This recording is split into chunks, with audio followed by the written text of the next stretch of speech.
I'm Josh Needler and I attend College Wesleyan Church. I live outside of a small city in a rural community. I go work at a university every day as a software programmer. I go to church every week. Growing up in rural Indiana, it was pretty quiet for the most part. My interest in the world started when I was probably 15, 16 years old. Started studying Spanish in high school and just learning another language.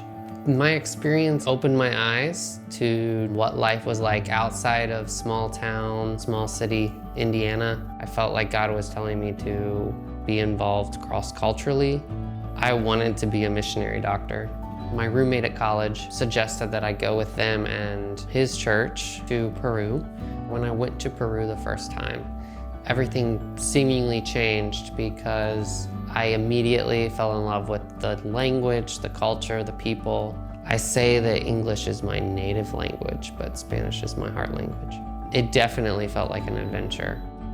I found myself always going back alone, always going back solo. I wasn't connected with any organization, wasn't connected with any church, because for me it was about those relationships that I had been building. As I continued going back, there were times that I was really conflicted. I felt a heavy burden. I was trying to be a Christ-like example in their lives, and I was kind of in a trusted position, but I couldn't necessarily change what they were doing. But at the same time, I never felt like God was telling me to be there all the time. I didn't necessarily have the support to stay in those relationships or continue helping them through hard things. Going back a few more times, I felt like I probably reached the lowest point.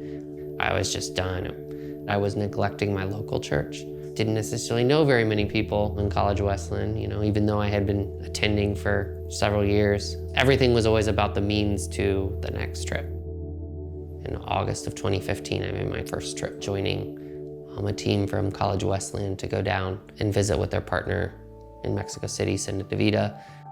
There's amazing things happening here at Senda De Vida, and just getting to hear from them was just an encouragement to me. I've learned so much from that first trip. One of the things that was really evident spending time with Senda De Vida was how important their community was to them. It didn't take much time for me to realize that I was doing community all wrong back home. I needed to be involved in a small group. I needed to be involved in what the church was doing locally.